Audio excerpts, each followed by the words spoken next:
Good morning dear students.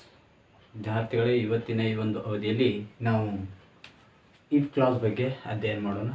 If ಕ್ಲಾಸ್ನ ಒಂದೇನಪ್ಪ ಅಂದ್ರೆ topic ಮೇಲೆ ನಿಮಗೆ 1 ಅಂಕಕ್ಕೆ ಪ್ರಶ್ನೆಯನ್ನು ಕೇಳ್ತಾರೆ.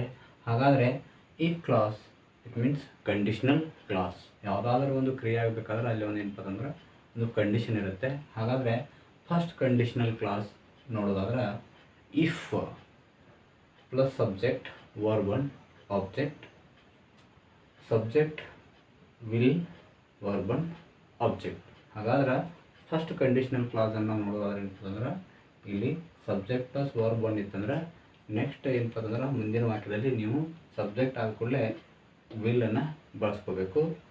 ಹಾಗಾದರೆ ಉದಾಹರಣೆಗಾಗಿ ಇಲ್ಲಿ ನೋಡೋದಾದರೆ if you study hard you dash dash pass the exam. ಹಾಗಾದ್ರೆ ಈ ಫಸ್ಟ್ ಒಂದು ಏನಪ್ಪ ಅಂದ್ರೆ ವಾಕ್ಯದಲ್ಲಿ ಏನಿತ್ತಂದ್ರೆ ವರ್ಬ್ 1 ಇದೆ. ಹಾಗಾದರೆ ನೆಕ್ಸ್ಟ್ ಸೆಂಟೆನ್ಸ್ನಲ್ಲಿ ನಾವು ಏನು ಬರ್ಕೋಬೇಕಂದ್ರೆ ವಿಲ್. ಯಾಕೆ ಇಲ್ಲಿ ವಿಲ್ ಬಂತಂತ ಕೇಳಿದ್ರೆ ವರ್ಬ್ 1 ಇದ್ದಾಗ ಫಸ್ಟ್ ಕಂಡೀಷನಲ್ ಕ್ಲಾಸಲ್ಲಿ ಎರಡನೇ ಒಂದು ಏನಪ್ಪ ಅಂದ್ರೆ ವಾಕ್ಯದೊಳಗೆ ವಿಲ್ ಬಳಸ್ಕೋಬೇಕಾಗತ್ತೆ. Next if you ask me I will help you. So here ask is verb 1. ಹಾಗಾದರೆ ಮುಂದಿನ ಸೆಂಟೆನ್ಸ್ನಲ್ಲಿ ಏನು ಬಳಸ್ಕೋಬೇಕು? Will. If you help others others will help you. ಹಾಗಾದರೆ ವಿಲ್ ಯಾಕೆ ಬಂತು ಅಂತ ಕೇಳಿದ್ರೆ ಫಸ್ಟ್ ಇಫ್ ಕ್ಲಾಸ್ದೊಳಗೆ ಫಸ್ಟ್ನೇ ಏನಪ್ಪ ವಾಕ್ಯದೊಳಗೆ ವರ್ಬ್ 1 ಅಥವಾ ಸಿಂಪಲ್ ಪ್ರೆಸೆಂಟ್ ಟೆನ್ಸ್ ಇತ್ತಂದ್ರೆ ಮುಂದಿನ ಒಂದು ಏನಪ್ಪ ಅಂದ್ರೆ ವಾಕ್ಯದೊಳಗೆ ವಿಲ್ ಬಳಸ್ಕೋಬೇಕು. If you need money you will call me. So here ಇಲ್ಲಿ ವಿಲ್ ಯಾಕೆ ಬಂತು ಅಂತ ಕೇಳಿದ್ರೆ ನೀಡ್ ಅಂತಕ್ಕಂಥದ್ದು ವರ್ಬ್ 1 ಇದೆ. If you practice well you will get good marks. ನೀನು ಒಳ್ಳೆಯ ಅಂಕಗಳನ್ನು ತೆಗೆದುಕೊಳ್ಳಬೇಕಾದ್ರೆ ನಿನಗೇನು ಬೇಕು? ಒಳ್ಳೆಯ ಒಂದು ಪ್ರಾಕ್ಟೀಸ್ ಬೇಕು, ಅಧ್ಯಯನ ಬೇಕು.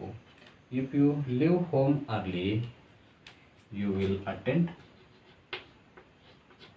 First class. ನೀನು ಮನೆಯನ್ನು ಬೇಗ ಬಿಟ್ಟರೆ ಪ್ರಥಮ ಕ್ಲಾಸಿಗೆ ಅಟೆಂಡ್ ಆಗ್ತೀಯಾ.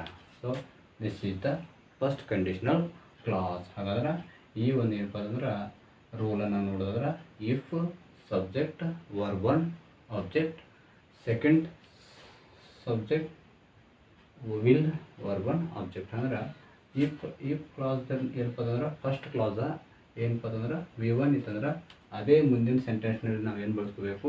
ವಿಲ್ಲನ್ನು ಬಳಸ್ಕೋಬೇಕು. So this is the first if clause. Second conditional clause.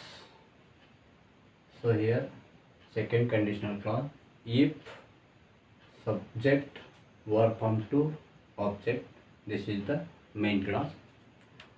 Subject would verb 1 plus object. ಹಾಗಾದರೆ ಫಸ್ಟ್ ಕ್ಲಾಸ್ ಒಳಗೆ ವರ್ಬ್ ಫಾರ್ಮ್ 2 ಇತ್ತಂದ್ರೆ ಸೆಕೆಂಡ್ ಸೆಂಟೆನ್ಸ್ನಲ್ಲಿ ಏನು ಬಳಸ್ಕೋಬೇಕಪ್ಪ ಅಂತಂದ್ರೆ ವುಡ್ ಪ್ಲಸ್ V1 ಅನ್ನು ಬಳಸ್ಕೋಬೇಕು. So let's see example. ಉದಾಹರಣೆಯನ್ನು ನೋಡುವುದಾದರೆ if you asked me I dash dash help you. ನೀನು ನನ್ನ ಸಹಾಯ ಕೇಳಿದ್ದರೆ ನಾನು ಸಹಾಯ ಮಾಡುತ್ತಿದ್ದೆ. So here asked is verb form 2 past form. So next sentence ಏನು ಬಳಸ್ಕೋಬೇಕು? ವುಡ್ಡನ್ನು ಬಳಸ್ಕೋಬೇಕು. ಈಗ ಯಾಕೆ ವುಡ್ ಬಳಸ್ಕೊಂಡ್ರೆ ಅಂದ್ರೆ ಫಸ್ಟ್ ಸೆಂಟೆನ್ಸ್ ಒಳಗೆ ವರ್ಬ್ ಫಾರ್ಮ್ 2 ಇದೆ. ವರ್ಬ್ ಫಾರ್ಮ್ 2 ಇತ್ತಂದ್ರೆ ಫಸ್ಟ್ ಸೆಂಟೆನ್ಸ್ ಒಳಗೆ ಎರಡನೇ ಸೆಂಟೆನ್ಸ್ನಲ್ಲಿ ಏನು ಬಳಸ್ಕೋಬೇಕು? Verb form 2. Second example if you studied hard you dash dash pass the exam. So here studied verb form 2.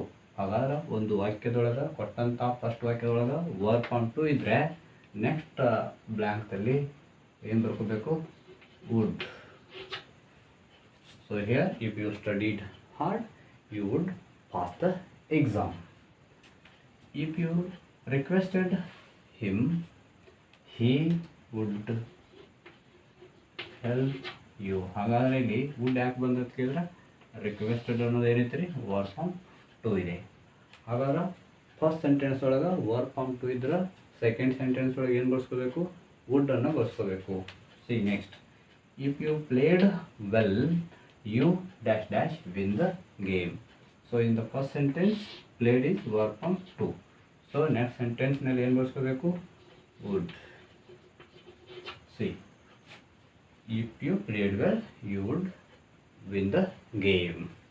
Next example, if you drove car fast, you dash dash reach early. ಹಾಗಾದರೆ ಈ ಡ್ರೋ ಅನ್ನೋದು ಏನಪ್ಪ ಅಂತಂದ್ರೆ work form 2. ಹಾಗಾದ್ರೆ next sentence ಏನು ಬರಬೇಕು? Wood. ಹಾಗಾದ್ರೆ first ವಾಕ್ಯದೊಳಗೆ work form 2 ಇದ್ರೆ ನೆಕ್ಸ್ಟ್ ವಾಕ್ಯದಲ್ಲಿ ಏನು ಬಳಸ್ಕೋಬೇಕು? ಹಾಗಾದ್ರೆ ವುಡ್ಡನ್ನು ಬಳಸ್ಕೋಬೇಕು. Next example, if you went market, you would buy apples. ಹಾಗಾದರೆ ವೆಂಟ್ ಅನ್ನೋದು ಏನು ಹೇಳ್ರಿ? Work form 2. So in next sentence we have to use would. If you invited them, they would attend the function. ಹಾಗಾದರೆ invited ಅನ್ನೋದು ಏನು ರೀ? Work form 2. ಹಾಗಾದ್ರೆ next ಸೆಂಟೆನ್ಸ್ನಲ್ಲಿ ಯಾವಾಗಲೂ ಏನು ಬಳಸ್ಕೋಬೇಕು? ವುಡ್ ಬಳಸ್ಕೋಬೇಕು. ಹಾಗಾದ್ರೆ ಕಂಡೀಷನಲ್ ಕ್ಲಾಸ್ನೊಳಗೆ ಎರಡನೇ ಕೈಂಡ್ಸ್ ಏನಪ್ಪ ಅಂದ್ರೆ ವರ್ಕ್ ಫಾರ್ಮ್ 2 ಇತ್ತಂದ್ರೆ ನೆಕ್ಸ್ಟ್ ಸೆಂಟೆನ್ಸ್ ಒಳಗೆ ಏನು ಮಾಡ್ಕೋಬೇಕು? ವುಡ್ಡನ್ನು ಬಳಸ್ಕೋಬೇಕು. So dear students, the third if clause, third kind of if clause, if subject had plus past participle form, it means verb form 3. object first sentence ನಲ್ಲಿ had plus v3 ಇದ್ರೆ ಅದೇ sentence ನ next 10 ಪದ ಪಾಠದೊಳಗೆ would have ಅನ್ನು ಬಳಸ್ಕೋಬೇಕು. ಉದಾಹರಣೆಗಾಗಿ, if you had studied well, you would have passed the exam. ಹಾಗಾದ್ರೆ ಇಲ್ಲಿ would have ಯಾಕೆ ಬಂತು ಅಂತ ಕೇಳಿದ್ರೆ ಇಲ್ಲಿ ಏನೈತಿ? ಹ್ಯಾಡ್ ಪ್ಲಸ್ ಸ್ಟಡೀಡ್ ಅಂದ್ರೆ ಹ್ಯಾಡ್ ಪ್ಲಸ್ v3 ಇತ್ತಂದ್ರೆ ಮೇನ್ ಕ್ಲಾಸ್ ಒಳಗೆ ನೆಕ್ಸ್ಟ್ ಏನು ಬರ್ತಂದ್ರೆ ನೆಕ್ಸ್ಟ್ ಸೆಂಟೆನ್ಸ್ ಏನಪ್ಪ ಅಂತಂದ್ರೆ ವುಡ್ ಹ್ಯಾವನ್ನ ಬಳಸ್ಕೋಬೇಕು. If you had played well, you would have won the game. ಸೊ ಇಲ್ಲಿ ಯಾಕೆ ವುಡ್ ಹ್ಯಾವ್ ಬಂತು ಅಂತ ಕೇಳಿದ್ರೆ ಹ್ಯಾಡ್ ಪ್ಲಸ್ v3 ಇತ್ತಂದ್ರೆ ಮುಂದಿನ ವಾಕ್ಯದೊಳಗೆ ಏನು ಬಳಸ್ಕೋಬೇಕು? ವುಡ್ ಹ್ಯಾವ್ ಅಂತ ಬಳಸ್ಕೋಬೇಕು. Next example, if you had missed the class, you would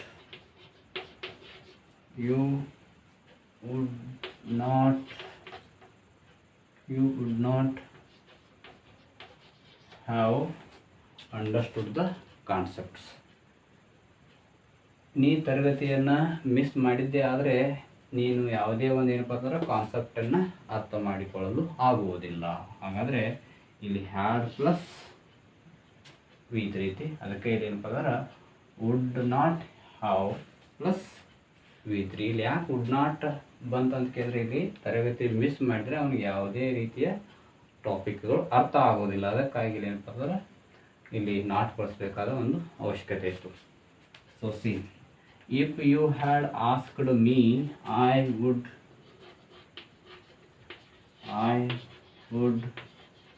have helped you.